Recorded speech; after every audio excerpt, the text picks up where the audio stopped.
Damaged Defenders by Charles Xavier. Chapter 76. Thor and Loki.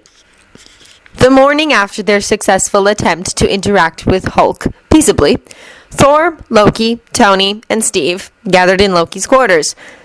There was time. Barnes had yet to awaken, and it would serve as a much-needed distraction for Stephen, who was otherwise prone to driving air to drink with his hovering over his sleeping friend.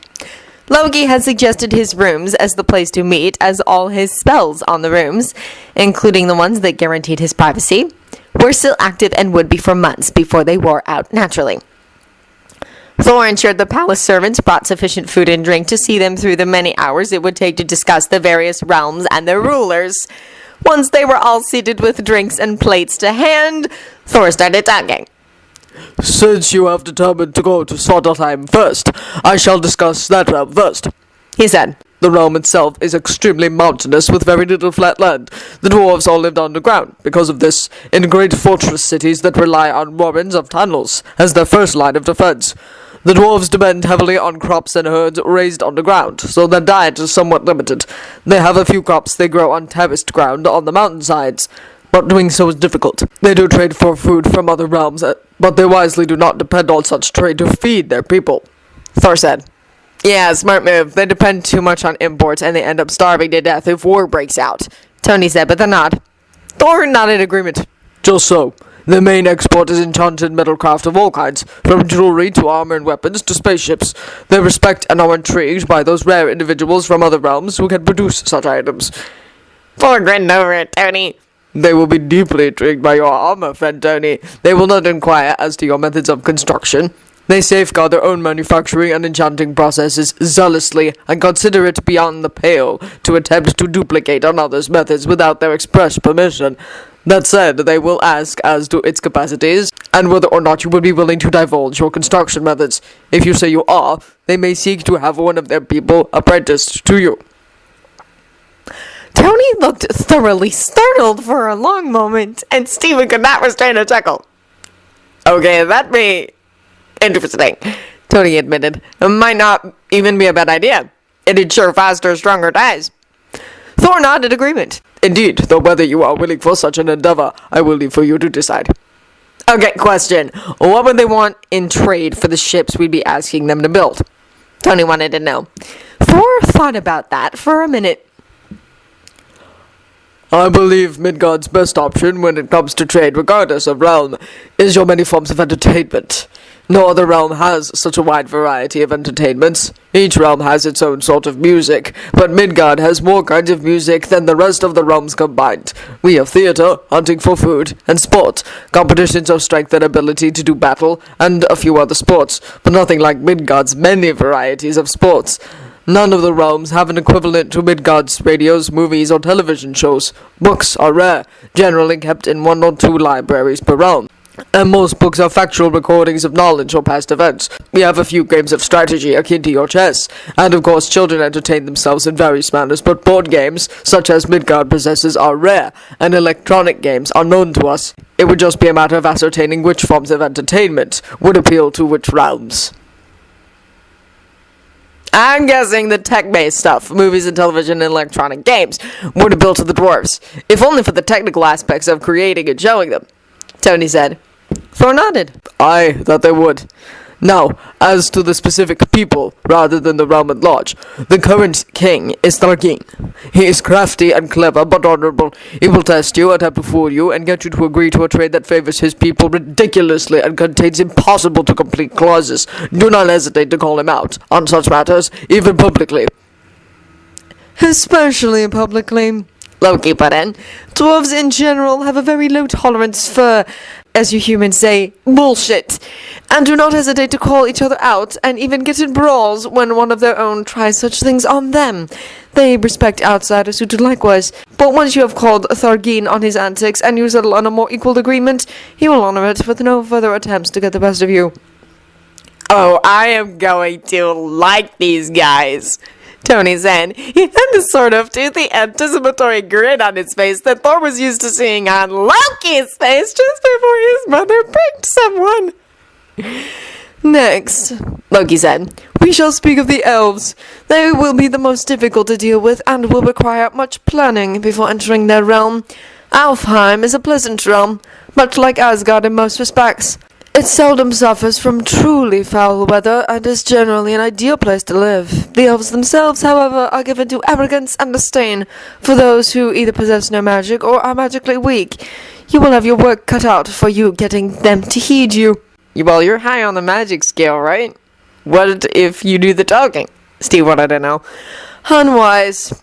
They would take it as a sign that Midgard is so helpless and useless that they cannot even speak for themselves, Loki said. There is unfortunately no easy way for you to win them over. Persistence will be required. Eventually they will condescend to work with you, if only due to his impending attack.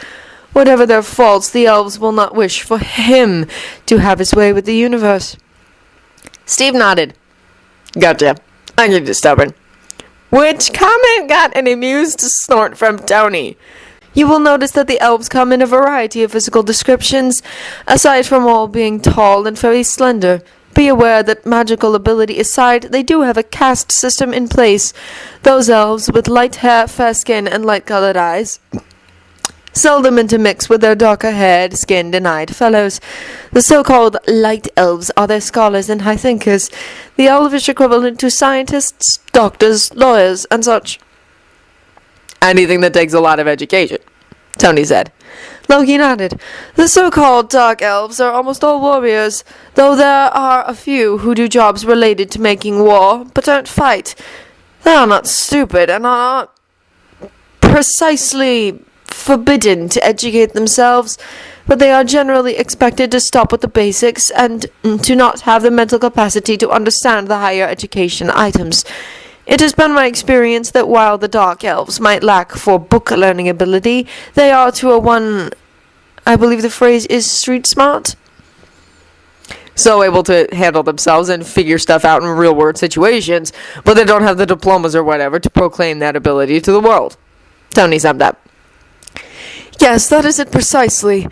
They are also at least somewhat less arrogant than the light elves, though they still have their fair share of arrogance. At any rate, the current king is Salar, a light elf, of course, and unfortunately a prime example of the type when it comes to arrogance and disdain. Loki said, then smiled just a little.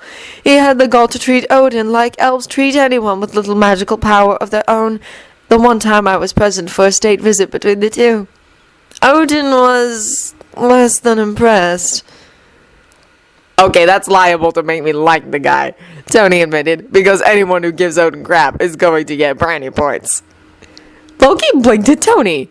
He was still getting used to the humans' extreme dislike for Odin and their willingness to voice it, especially since that dislike was on his behalf. He'd grown all too used to having only occasional defenders who generally trod very carefully where Odin was concerned or venerated him. Anyway, I think I may know a way to deal with him. Out arrogant and disdain him. Tony said, after all, he's a light elf. Not like he's going to, get his hands bloody and actually fight. He's too much of a Nancy boy for that. Loki blinked at Tony again because Tony had said that in the same sort of snooty, arrogant tone the elves usually used. Then he laughed. That may work, he admitted.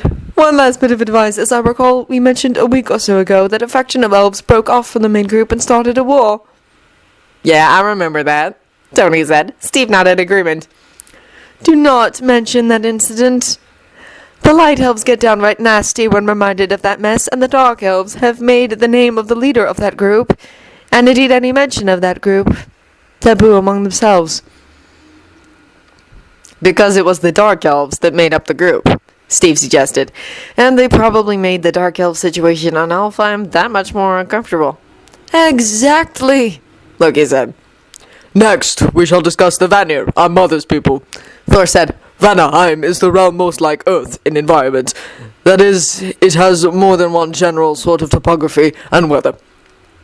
It is also much less rigid in the roles it allows its people to take than the other realms.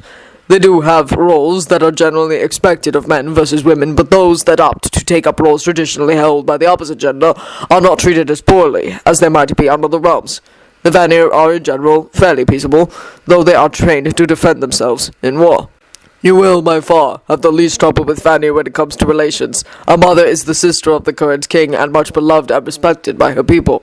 That she has spoken for you will dissolve what little resistance there may have been to peaceable relations with you and by extension Midgard. So, pretty much as long as we're not jerks, Vanir won't be a problem, Tony said. Just so. The king's name is Thor, and he is Frigga's eldest brother. Thor told him, then grinned. He is a very genial man. Much like Thor in many respects, Loki said. We may all be thankful that Thor apparently takes after Mother's side of the family. Yeah, Tony agreed. As I know more of it than Thor does, I shall tell you what is known of Nidavellir and her people, Loki said. Nidavellir is a fairly flat realm. It best resembles the African savannas or the Asiatic steppes. Much of the wildlife is quite large and dangerous, either because they're predators that can eat a person in 1 or 2 bites, or they're prey species big and strong enough to kill a person that annoys them or just gets in their path. So stay alert and be ready to run or fight if something decides it wants to take a chunk out of us or stampede, Steve said. Very much so. The people of Nidavellir mostly live in small nomadic tribal communities, each generally no larger than, say, 200 people at most. There is only one city in the realm, host to roughly 200 million people. The rest wander the realm, following game or moving to areas where they can farm for a year or two. Despite that, they are not inferior to the other realms in terms of their technology or any other such thing.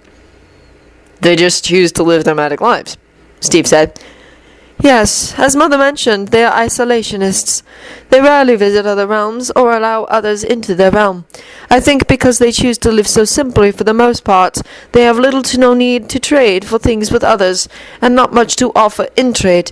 It doesn't help that they, like Hulk, are so much larger and stronger than even Asgardians tend to be.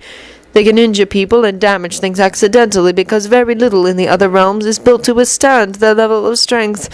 They tend to be a bit disdainful of the weak residents of other realms, but otherwise don't show signs of the arrogance and self-superiority the elves possessed. Good to know, Steve said.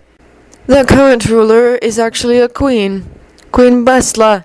Hey, I recognize that name from the Eddas, Steve said. Loki laughed. Yes, though she is no relation to Odin. She's about his age and came to the throne roughly at the same time as Odin did. She's actually the only ruler that is a contemporary of Odin's. Well, now, all the others save... Loki made a face. Laufey are at least 200 years younger than Odin, and as much as several millennia younger, depending on who has actually taken up the throne in... He made a face again. Jotunheim. Norns, how we loathe speaking of them. Foul beasts. Abruptly, he stood and stalked out. Thor watched Loki go and sighed. Would that I knew how to help him with that. The Jotun thing? Steve asked. Aye. Best I speak of them while he was gone, lest we test his temper more than we ought. Thor said, The Jotuns, according to legend, are the third race of those among the realms to come to be, with the first two being the now extinct Muspelheim and Niflheim people, though which of the two was first is a matter of much debate. Once upon a time they were a great and noble people, but at some point tragedy struck, and they changed for the ill. Why they became so bent on war, I do not know. It could just have been a madness in Laufey, or it could have had some legitimate spur. Insofar as I know, Odin never ascertained the cause nor cared, and I do not think anyone else ever questioned it either. Thor sighed. In any rate, their population is very small, and their society all but shattered beyond repair. Laufey's wife, Farbati, yet lives, but she cannot be the legitimate queen, as she is not of the royal line, but married into it. That said, she may well be acting as queen, as they no longer have the casket to enforce the rule of the royal by birth line. If she is not, rule would fall to one of her eldest sons, Bylister or Halblindi. Which of them would take up the throne, I know not. Other than that, there is very little I can tell you that I know to be truth. Just lots of biased tall tales, huh? Tony asked. Verily, it shames me I did not think to question them before my exile. With all that the other residents of the realms are capable of, it should have struck me as odd that Jotuns alone were capable of evil and naught else. Thor admitted. That leaves only the Asgardians, Tony said, then grinned at Thor. who we kind of have an in with, so to speak. Thor laughed. Yes, especially as I shall be the next king, eventually. Mother is younger than Odin was, but even she will not live forever. Nor would she cling to Gungnir when age starts to make ruling difficult, or the day finally comes when I feel ready for the throne. I will have my work cut out for me before that day, however, as when the time comes I fully intend for Loki to rule beside me as my equal. Tony whistled. Yeah, that's gonna take some doing, buddy. But maybe we can at least help get you started.